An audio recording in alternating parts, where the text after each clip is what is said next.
Ngayon ay punta sa ating kalagayan. Buksan natin ating mga Bible sa ating sa aklat po ng Lucas, kapitulo 11, Luke chapter 11, sa verse 3. Concentrate natin sa verse 3 ang ating po text. Sabi po diyan ng ating Panginoon Kristo, give us day by day our daily bread. Pagpalain nawa ng Diyos ang kanyang mga salita. Tayo muna ay mag-pray. Banal ng Diyos na makapangyarihan sa lahat, salamat po ng marami sa napakagandang pagkakataon ito na sama-sama uli kami mga tinubos, yung mga anak, at narito ay kakain kami ng aming spiritual food, ng aming tinatawag na daily bread, Panginoon.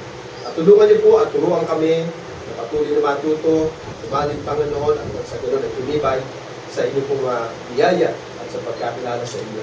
At nawa po, Ama, ay patuloy na mawasak ang lumang gawa ng kadiliman. At pala niyo po mga bata na pagtulog sa labas, maging inyong bukod ang ginagamit Panginoon, tunay na ang inyong habag at aking inaasa.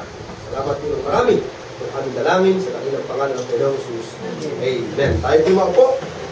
At ang atin pong paksa ay praying for our daily bread. Yun lang po kasi ang ating pong text. Diyan mismo, give us day by day our daily bread. Actually po, ay kung inyong i-atras kung sa verse 1, ay ang isa sa mga alagad, disipulo ng ating Panginoon Kristo, ay nag-request sa Panginoon na sila ikay turuan ng pagpipray. Ano? Ang sabi po sa verse 1, and it came to pass that as he was praying in a certain place, ang Panginoon Kristo, when he ceased, siya matapos na, one of his disciples said unto him, Lord, teach us to pray, as John also taught his disciples. Si John the Baptist po yung tinutukoy. So, dito ay nakakatuwa na merong ganitong klase ng damdamin, kamalayan, at puso itong alagad na ito, na pwedeng, marami siyang pwedeng hilingin sa Diyos na ituro, Panginoon. Turuan niyo akong lumakad sa tubig. Ano? Turuan niyo akong bubuhay ng kung ano. Maraming siya po pwedeng sabihin, pero ang ganda po ng kanyang request. Ano? Ang sabi, Lord, teach us to pray. Ngayon, ang Panginoon sa Kristo ay nag-umpisa pong magturo ayon po sa request. So, ang sabi sa verse 2, and he said unto them, when ye pray, say, Our Father which art in heaven, hallowed be thy name, thy kingdom come, thy will be done as in heaven, so in earth. Give us daily bread, give us day by day our daily bread, and forgive us our sins, for we also forgive everyone that is indebted to us, and lead us not into temptation, but deliver us from evil. And he said unto them, which of you shall have a friend, and shall go unto him at midnight, and say unto him, Friend, lend me 3 loaves. So, dire-diretso po yan, nagbigay po siya diyan ng assurance. Ano po, na pag tayo nag-pray, dire-diretso niyo po, ay kung yung pong tao na ika nga ay masama ay marunong magbigay, ito pa kaya Diyos na ating pong tatawagan. So, ito pong verses 2 to 5, especially 2 to 4, yan po ay kung tawagin ay pattern for prayer.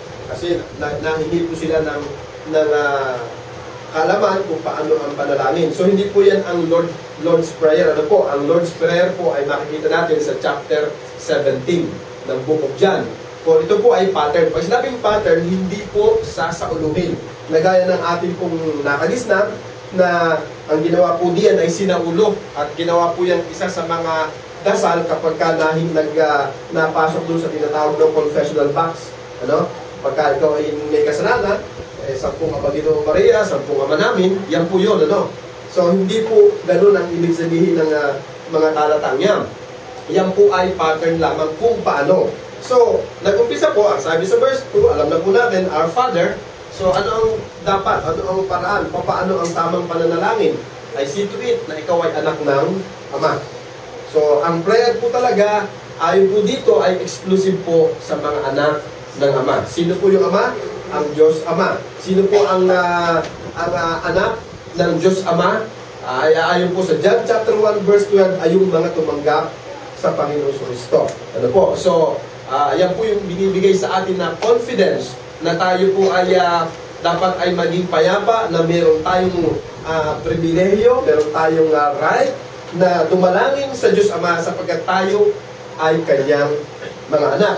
So, ang sabi dyan, which art in heaven, so dapat po ay tayo pag nagpe-pray ay in spirit, hindi po yung kinakailangan may makita kasi hindi mo pwedeng makita ang nasa langit. Amen?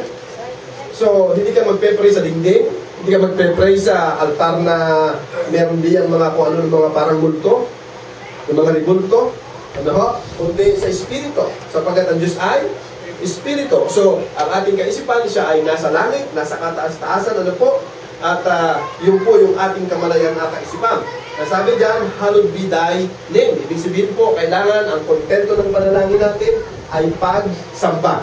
Meron pong tinatawag na pagdakila, pagluwalhati sa Panginoon. Yan po ang dapat na mga nilalaman ng panalangin. Thy kingdom come. So, i-consider natin yung kanyang kaharian na tayo ay dapat magpasalamat dahil tayo ay kabilang na sa kanyang kaharian. Dahil tayo ay kanya ng mga anak. In fact, tayo po ay tinuturuan sa Matthew 6:33 na unahin natin ang kanyang katwiran at ang kanyang kaharian.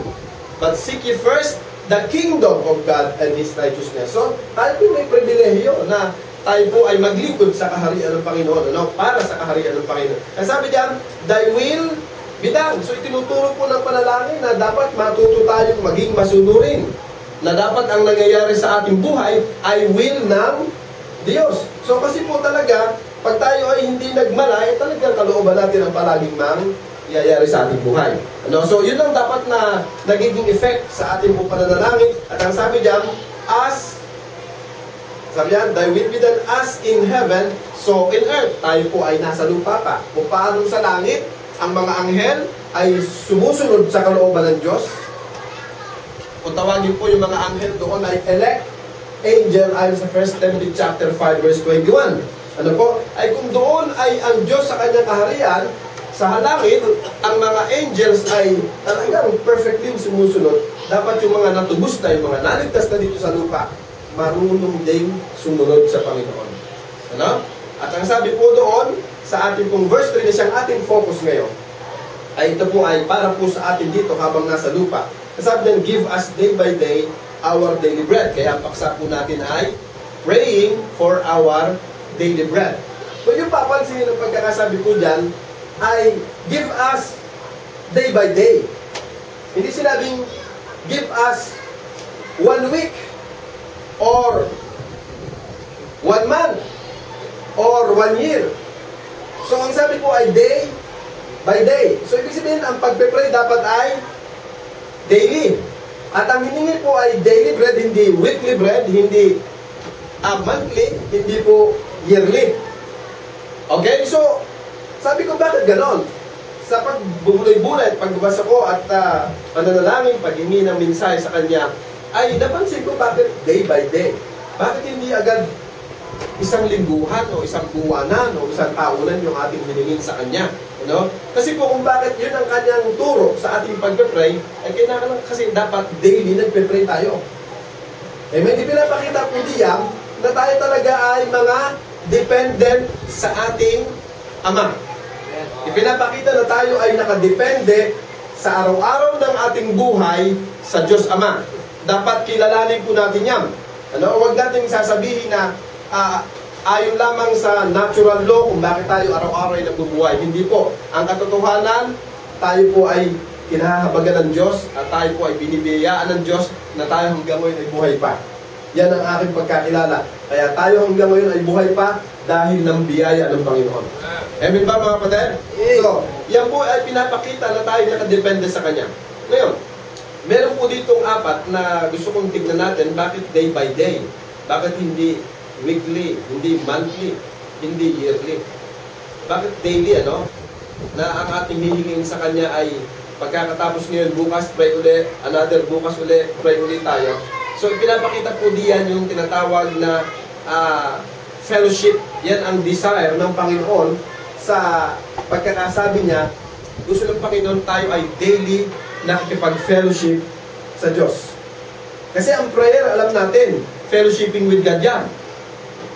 Amen? Naintindihan niyo ba mga kapatid? Yung sinasabi dyan ay pagtugon sa paghingi ng kaalaman tungkol sa pag-pray. At isa po sa laman ng prayer ay give us day by day. So, ang sabi, day by day, ibig sabihin, day by day tayo po ay humihingi. Day by day tayo ay nananalangin. Actually, dapat ang minimum na pag-pray ng isang Kristiyano araw-araw ay 3 times a day. Kasi kung titignan natin, kung daily bread po, yung bread diyan ay literal bread, ilang beses tayo kumakain isang araw? Diba? 3 araw yung pinaka-main. So, dapat, yun po ay minimum. Ano? So, doon po sa ganong bagay na tayo po ay dependent sa Kanya, tayo po ay nananalangin, kinikilala natin na nasa Kanya ang kasagutan ng ating pangangailangan, na siya po ang source ng ating pangangailangan at tayo po ay nagpe-pray araw-araw, natutuwa ang Diyos na tayo ay nakikipag-fellowship sa Kanya. At siya po ay nagpapahayag din ng faith. Hindi lang ng fellowship.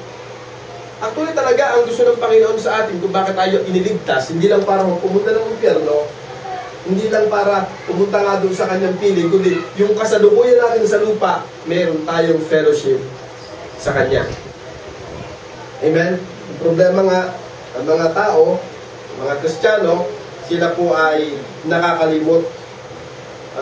Ang mga isipan ay nakafocus na doon sa mga bagay ng pang-physical lamang, mga bagay ng mundong ito. Kung inyong papansinin, mga kapatid, diyan po sa verse 9 ng 1 Corinthians chapter 1,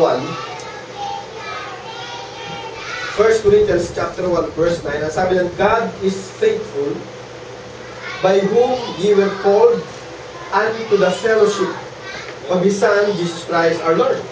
Yan po ang katotohanan yan po ang calling sa atin, na tayo po ay makipag-fellowship sa ating Panginoong Diyos sa pamamagitan po ng Kanyang anak, ng Kanyang ginawa. Kasi salvation at prayer, lahat ng bagay sa buhay natin, hindi tayo pwede lumekta sa Ama, laging via Jesus Christ. So, dahil sa Panginoon Kristo, at yun po, ang isa po sa maliwanag na sinabi ng verse 9, ay tayo tinawag sa fellowship. Kaya ngayon, pag tayo po ay conscious, daily, nakadepende tayo sa Kanya, nasa Kanya ang ating pong pangangailangan, yung ating pong pang-physical na pangangailangan, ay tayo po ay nakikipag-fellowship sa Kanya. At ano mangyayari sa faith natin? Nagkakaroon po ng maintenance. Kasi yan po ang isa sa mga basic na kaparaanan ng maintenance ng ating pananampalataya, yung fellowship, yung prayer sa ating Panginoon Diyos. Maliwanag ba mga kapatid? So sadya minsan tayo ay dinadala sa kagipitan para tayo ay kumilala sa supplier, para maalaala natin ang supplier. Kaya lang, pag matigas nga, at hindi na maayos ang espiritu, ay sa halip na lumapit sa supplier, hanggat kaya pa, gagawa ng sariling paraan. Pero pagka talagang, alam natin, ang sabi ng Hebrews chapter 12, na talagang ang mga anak niya, pagka matigas, at ayaw magsisi, ay pababalikin niya, kung hindi makuha sa manumani na paraan, ay di doon sa mabigat-bigat na pamamaraan. At alam natin, pag hindi makuha sa mabigat na paraan, ano sabi ng 5:5 ng Korinto? Uuwi na tayo. To deliver such an one unto Satan for the destruction of the flesh. Physical death na. Hindi na makuha Nakuha niyo po yung mga kapatid. Binabalatan ng Lordship Salvation dyan, Kasi sa Lordship Salvation, ang tunay daw na hinirang ay meron daw power, meron daw biyaya na magkaroon ng matuwid na buhay. Hindi nila na alaala, hindi nila na unawaan na yun ay katotohanan, pero ang katotohanan din naman ay tayo ang magpapasya kung tayo ay gagamit sa ibinigay ng Diyos, o tayo susuko at tayo ay aayon sa ibinigay ng Diyos sa atin na panawagan na tayo ay maging matuwid ang buhay. Nasa sa atin ang pasya. At alam natin, maraming mga Kristiyano ang hindi matuwid ang buhay. Hindi ang kalooban ng Diyos ang nasusunod. Yan ay praktikal na katotohanan. Huwag nyo sabihin lahat na nangyayari sa atin, kalooban ng Panginoon. Huwag nyo sabihin lahat na nangyayari sa atin, sa mundo ay plano ng Diyos. Hindi po. Dalawa pong bagay, isang perfect will at isang permissive will. Kalimitang nangyayari, permissive will. Kaya nga, meron yung tawag na chastisement sa mga saved at meron pong death sa mga saved pag hindi makuha at sa mga unsaved, meron pong eternal punishment.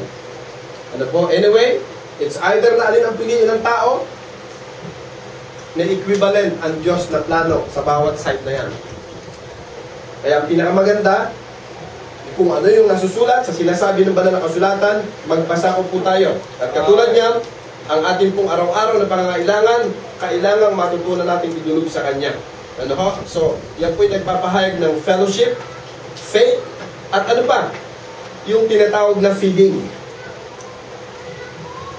Feeding sa ating pong kaluluwa. Ano? Siyempre, alam natin na ang ating pong pagkain spiritual ay tatlo.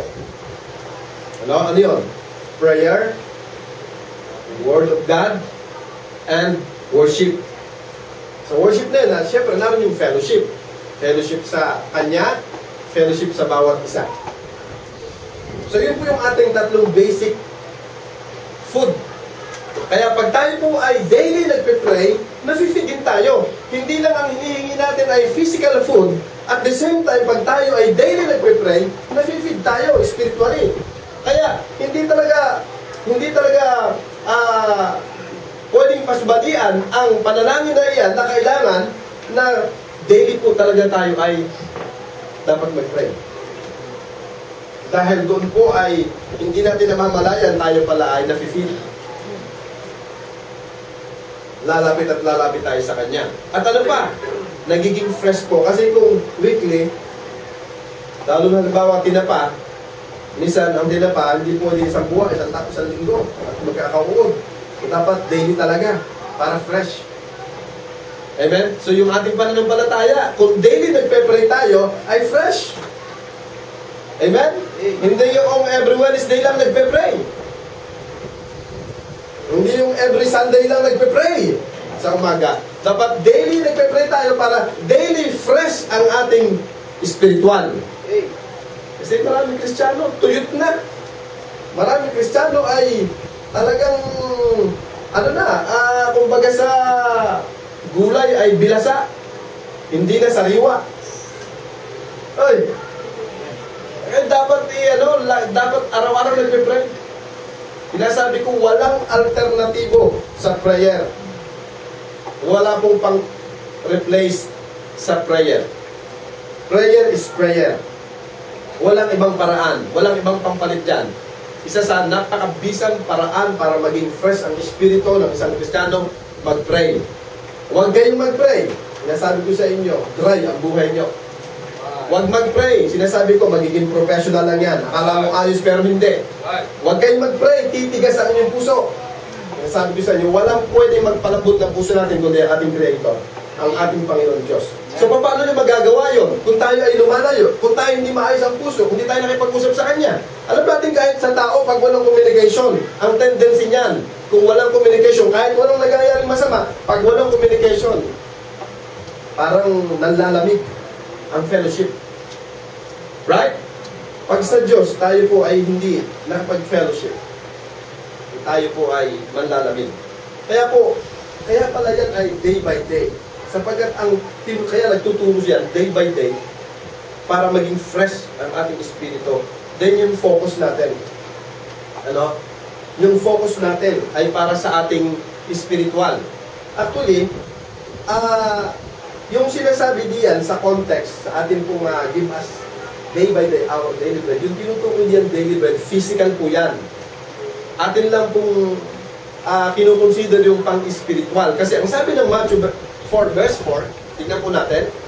Sa Matthew chapter 4 verse 4, ang sabi diyan, but he answered and said, it is written, man shall not live by bread alone. So yung sinasabing bread diyan is physical bread. Sapagkat ang context, sa naunang talataan, ang Panginoon Kristo, after ng 40 days, 40 nights na fasting and prayer, siya anong sabi ng talata? Verse 2, siya ay nagutom. Dumating ang Diablo, verse 3, tinukso siya ng ayon sa pangangailangan. Angkop na angkop ang kanyang tukso. So, anong kailangan? Physical bread, physical food. Ngayon, ang sabi ng ating Panginoon Kristo sa verse 4, hindi lang dapat ang bibigyang diin sa ating feeding ay ang ating physical.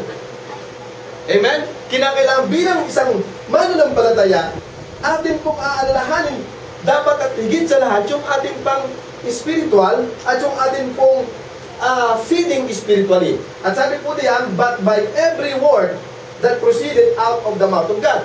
So may physical bread para sa physical body at yung pong spiritual bread ay ang word of God para sa ating kaluluwa. Kaya yung prayer at word of God, yan po yung kumain ka ng solid, hindi maaaring hindi ka inom ng tubig. Laging magkasama po yun. Kumain ka ng solid, iinom ka ng kape o iinom ka ng juice, pero sa huli, ano hanapin mo pa rin? Tubig pa rin. Right? So, pag sinabing doon sa ating 11 verse 3 ay nais kong bigyan pansin din yung pang spiritual food. Hindi lang pang physical food natin. Isama natin, kung conscious tayo para sa physical need natin, para sa physical food natin, para sa ating physical body, dapat maging conscious din tayo sa ating kaluluwa. Maging balance po, mga kapatid. Amen ba, mga kapatid? Kaya ngayon, kung i-apply natin yung sinasabing daily tayo magpe-pray, sigurado po, magiging balanse yung ating buhay. Yun yung yung hidden agenda ng Panginoon doon, kung bakit ginawa niyang day by day yung pag-request ng prayer ng daily bread, ng bread natin. Ang hidden agenda niya, yung ating kaluluwa. Ay may update po natin. So, kung ang physical bread, ang kailangan ay daily, kaya nyo ba na every other day ang kain? Kaya nyo? Siguro yung iba na mga sanay sa gutom ay pwede. Ay ako pagkakain ko ng buntat, mamaya baka wala pang 2 oras, gutom na rin. Lalo na ito ay lagi na nag-aaral. Grabe talaga, yung lagi ka nag-iisip. Yung isip, mas matinding makapagpagutom kaysa dun sa physical na pagod Sa physical na pagod, magpahinga ka lang, ayos na. Ulo ka ng tubig, ayos na. Pero yung isip, napagod ka, talagang gutom ka physically, magugutom ka talaga. Pero ayos, malakas naman ang espiritu mo. So, ang point natin, kung kailangan ang physical bread na daily, ganun din dapat sa ating pong spiritual bread. Bakit? Bakit kailangan ang daily bread, yung spiritual bread, mga kapatid? Number 1, to learn right. To learn right. Anong ibig sabihin? So, ano nga ating spiritual food? Ano nga ating spiritual bread? The Word of God. Ayon sa Matthew 4, verse 4. So, kung tayo po physically, araw-araw, ay kumakain physically, tayo po ay, di ba alam na, kayo ba nakaranas na pagka kayo ay gutom na gutom, ay nahihilo at kung estudyante ay wala kang matatanda at wala kang maalaala, maunawaan dahil gutom Naranasan niyo yun? Yung kayo ay nag-aaral ay walang pumasok sa inyo, dahil nahihilo lang at ay gutom Sino nakarasan ng gano'n? O sadyang wala nga lang maalaala. Yung wala lang maalaala, tapos gutom pa, di lalo na. So, kung ikaw ay kumbaga ay pultang, wala ka nararamdaman kumakalam. So, meron kang pagkatuto na mangyayari sa inyo kasi ayos ang takbo ng inyong kalusugan. So, sa spiritual, pag tayo ay daily nagbabasa, daily nag-aaral ng salita ng Diyos, magkakaroon tayo ng tamang pagkatuto. Alam nyo, ang pagkatuto, ng tamang pagkatuto sa buhay, spiritual, ay sa pamamagitan po ng salita ng Diyos. Alam niyo, kung dito pa din sa buhay natin ito, mali ang buhay natin.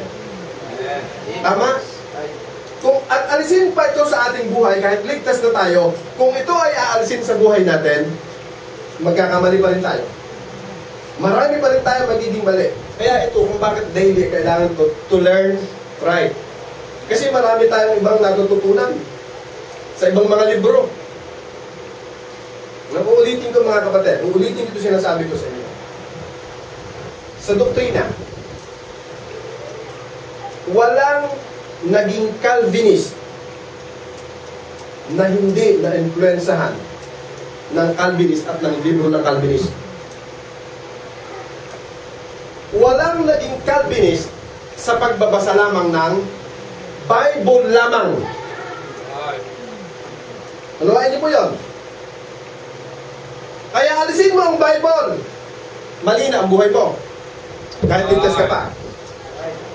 Kaya dapat daily nag-aaral tayo. Nagme-meditate. Tama ba mga kapatid?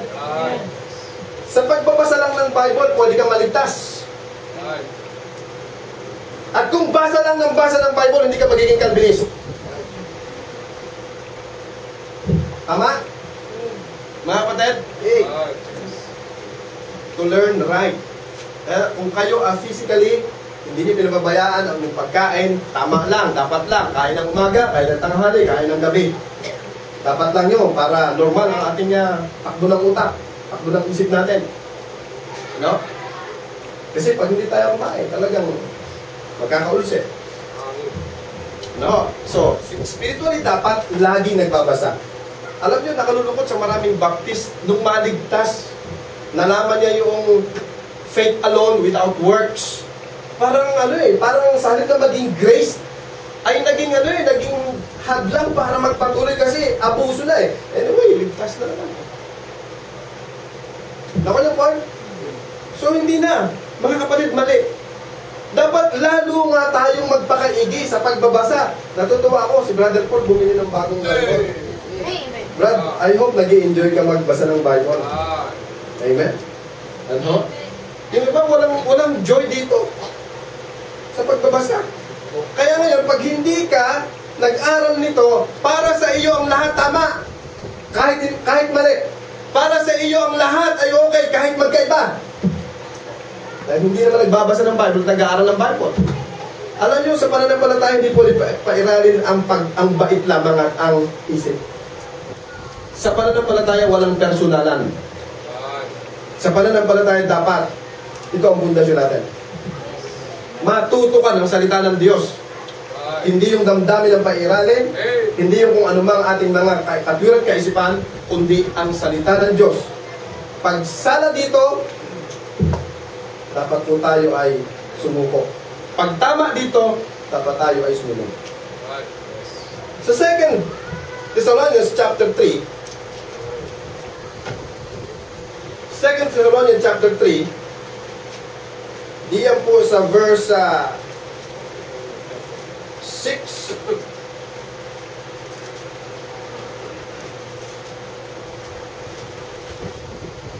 Tama ba yung sinabi ko? Tama? Tingin niyo po. Now, we command you, brethren, in the name of our Lord Jesus Christ, that ye withdraw yourselves from every brother. Save ba yung brother o hindi? Brother, save. That walketh disorderly. And not after the tradition. Yung tradition po diyan, yung salita ng Diyos. Ano po? Hindi po yung tradisyon ng Katoliko. No? Which He received of us. Alin ba binigay ng mga apostles? Tradisyon na sabi-sabi ng mga tatanda na inatake ng Panginoon sa Marcos Kapitulo 7 o yung salita ng Diyos. Alam natin, walang ba silang tinuturo kundi ang salita ng Diyos. Eh, ang sabi diyan, sila daw ika ay mag-withdraw. Kaya hindi po pinag-uusapan sa pananampalataya ay ang mga, ano mga physical o spiritual attachment kung saan na ang lakad.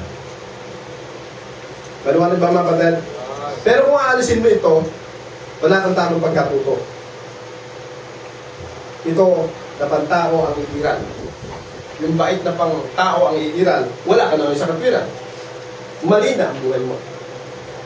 Kaya ngayon, ang sabi po din sa ating ikalawa, to labor right. No? We need daily bread, spiritual bread, to learn right, and number 2, to labor right. Alam niyo talaga ang Christian life ay may labor. Yan ang sinasabi po sa 1 Corinthians 15:58. Kasi isa lang po ang tinuturo ng Bible na free. Salvation po. Pero after salvation, ang lahat po dapat nating pagpaguran. Okay? Ano sabi diyan? Therefore, my beloved brethren, be ye steadfast, unmovable, always abounding in the work of the Lord, for as much as you know that ang Christian living talaga, labor. Mga kapatid, hindi talaga madali. Ang dami mong susuko. At ang dami mong i-consider. Hindi po pwede ito. Talagang may do's and don'ts sa Bible eh. Ang mga mananampalataya. Naintindihan niyo ba mga kapatid? Para mo lang maluwalhati siya. Ang dami mong susuko. Ang dami mong hindi po pwedeng gawin. That's labor. At katulad dyan, meron tayong may building na tayo. Magpapagawa pa tayo ng bagong building. May lupa na. Bumili pa ng bagong lupa. At talagang labor po yan.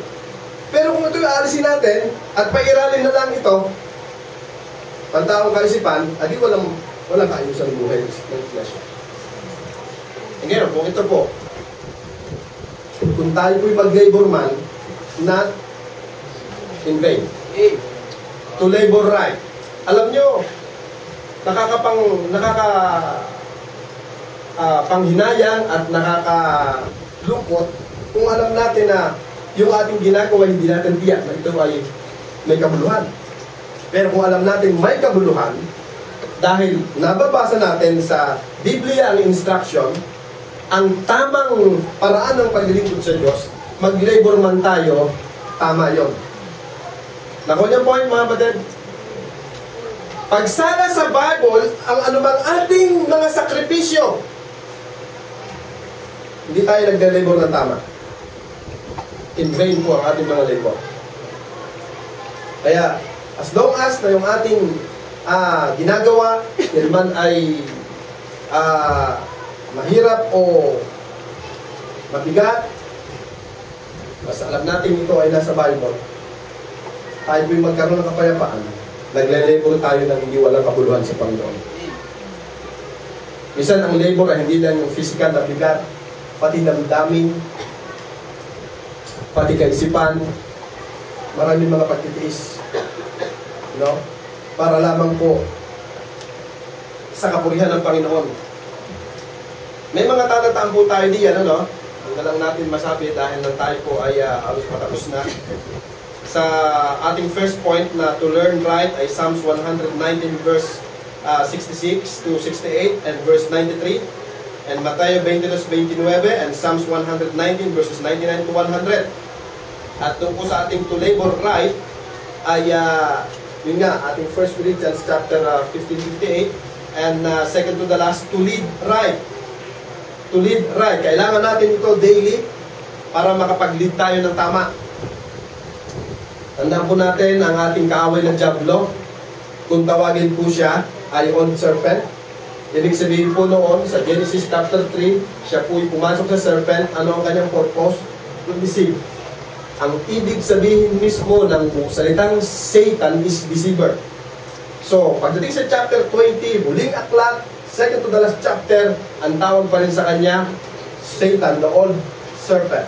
At ang sabi ng chapter 20, verse 10, ang tawag sa kanya ay the deceiver, that deceive the world. So, ano ibig sabihin po natin? Eksperto, profesional, walang katulad sa pandaraya ang Diablo. Kung tayo po ay hindi mananangan at mag-aaral ng salita ng Diyos, hindi tayo makakapag-lead ng tama. Nakuha niyo po, mga kapatid. Para makapag-lead ng tama, sa tamang pananampalataya, sa tamang lakad, sa tamang pamumuhay, mag-aaral tayo nito at hindi tayo yung naluluko. Amen? Meron tayong isang kapatid na taplis na nadala. Salamat sa Diyos at naroon siya ngayon. Naisama siya doon sa kabilang simbahan. Salamat sa Diyos, kumuha ang Panginoon sa kanya. At yung tatay niya ay halos hinihimok pa rin. Kaya mga kapatid, hinahamon ko kayo magbasa kayo ng Bible. Right. Daily. Ito ang ating pagkain spiritual. Tayo po ay makakapag-lead ng tama. Rest assured, as long as na naririto, alam natin mga kapatid na hindi lahat na may hawak ng Bible ay tama ang gamit. Alam natin na hindi lahat na nagbabible ay nagpapagamit sa Bible. Merong ginagamit lang ang Bible. At tayo nakakatiyak na tayo po ay nagpapagamit sa Bible. Bakit? Wala tayong iniiwasang talata. Wala tayong binabanggang talata laban sa ibang talata. At lahat ng talata ang ating ginagamit may harmony sa bawat ibang talata. Depende sa subject. Na ipaliwanag natin ng walang kontrahan ng salita ng Diyos sapagkat may Espiritu ng Diyos at nag-aaral ng salita ng Diyos at salita ng Diyos ang ating pinag-aaral. Ako'y nagbabasa ng ibang mga aklat pero mga aklat hinahatulan ko through the Bible. Hindi yung ang Bible ay hatulan ko through the books. Ang tawag doon bookies. Mangyayari dyan, magkakaroon ng contradiction mga talata. At ang buhay magiging contradicted. At mawawasak ang buhay. Mawawasak ang pamilya, mawawasak ang iglesia. Kung ito lang ang susundin natin, magkakaroon tayo ng biyaya na tayo po ay makapag-akay ng tama. Lastly, to live right. Makakapamuhay tayo ng tama. Doon sa ating third point, ang ating verse diyan ay Psalms 119 verse 74. At dito naman sa to live right, Psalms 119 verse 11, verse 92, and verse 101 and verse 104. So, ito lang po, mga kapatid, ito ang blueprint ng ating Kristiyano pamumuhay. From salvation to Christian living, ito. Dahil ang sabi po ng John 12 verse 48, sa araw ng paghukom, ito. Dito tayo babasihan. Dito tayo hahatulan ng Panginoon. Kung sana dito ang ating pamumuhay, mga kapatid, hindi tayo tatanggap sa mga Kristiyano na tinatawag na ganting pala. Alam natin, merong judgment seat para sa mga ligtas. Ano ibig sabihin nun? Hahatulan, doon pa titignan para malaman natin kung bakit hindi tayo bibigyan ng reward o bakit bibigyan ng reward yung ibang Kristiyano. Kung sana dito ang ating ginawa, hindi tayo bibigyan ng reward. Amen? Kaya habang tayo po ay narito sa lupa, mag-pray tayo ng daily bread. Hindi lang physical, kundi spiritual food natin. Mga kapatid, sina-challenge ko kayo. Lagi niyong buksan ang inyong Bible. At hindi kayo maging inosente at ignorante. At kayo madaling, sabi nga sa Efeso 4:14, madaling mahapay dito doon ang mga maling aral. Ang akala ng iba, Bible ang kanilang pundasyon. Yun na bang hindi nakakaintindi, ang akala ay Bible nga. Kaya kayo mismo sa inyong sarili, magbasa kayo ng Bible, mag-aral kayo ng Bible. At tayo po, may Bible school, nakakatuwa lang dito sa Bawan. Dadalawa ang full-time worker doon, pero sa kanilang yung Bible Institute, ay ang daming uma-attend kasi nagsiset in ang mga plain members. Dito nalulungkot ako, walang nagsiset in. Iba na sana kung talagang busy. Pero iba na, rin lang naman sa bahay, Lunes at Martes ng gabi, may klase tayo dito, 6 to 9, maganda ang ating dinidiscuss, doctrine, yung iba ay siguro nanonood lang ng TV, yung iba ay nakapahila hila-hila tala, o ano, hindi na, sa halip na mag-isip na pumunta doon sa Bible School, sa church, para matuto, para lumalim, para lumago, para maggamit ng Diyos, ito'y maging defender ng katotohanan, ay hindi maaaring mangyari yun, kung hindi maaaring ikaw pa isang araw ang malapa ng maling araw. Amen? So, yan po ang ating pinag-aralan ngayong gabi. Tayo manalangin. Banal na Diyos na makapangyarihan sa lahat. Kung baga sa gobyerno, sa aming secular, responsibilidad at accountabilidad ng mga mamamayan ng bansang ito na pag-aralan ng konstitusyon, ang bylaws ng bansang Pilipinas. At kung sino man ang lumabag ay hindi po excuse. Na sinasabi po na ignorance of the law excuses no one. Panginoon, lalo tigit dapat sa mga ligtas na, sa mga mananampalataya. Ito ang inyong law, ang inyong salita. Kami responsible at accountable. Binigyan niyo kami ng Espiritu Santo. At may liwanag sa amin. Kami mananampalataya na. Meron kaming biyayang maunawaan at matutunan ang iyong salita. Upang kami maging matibay. Hindi lang maging matibay, kami maging contender, maging defender ng pananampalataya. Sapagkat tunay na maraming kulto ngayon ang lipanak, Panginoon, at talagang sila'y nagpapakadalubhasa sa maling paniniwala at maling katuruan, Panginoon. Oo, Panginoon. Kahabagan niyo po ang maliit na iglesia nito na ang mga miyembro po ay tunay na maging seryoso po sa pag-aaral ng iyong mga salita. Kung sila'y nag-aaral ng maayos sa secular, salamat po, pero dapat nag-aaral din sila ng Bible. O Panginoon, i-convict niyo po, magabagi niyo po ang bawat kinukulan. Tunay ng pagmamahal ay ang makapag-akay sa tama at makapag-akay na siya'y makapunta sa tama ang isang mahal sa buhay. Mangyayari yung kapatid malago at malalim sa inyo. Salamat po ng marami, pagpalain po ng mga salita. Kung aming dalangin, sa kakilang pangalan ng Panginoon Jesus. Amen. Okay, papatuloy po tayo sa ating pong prayer request.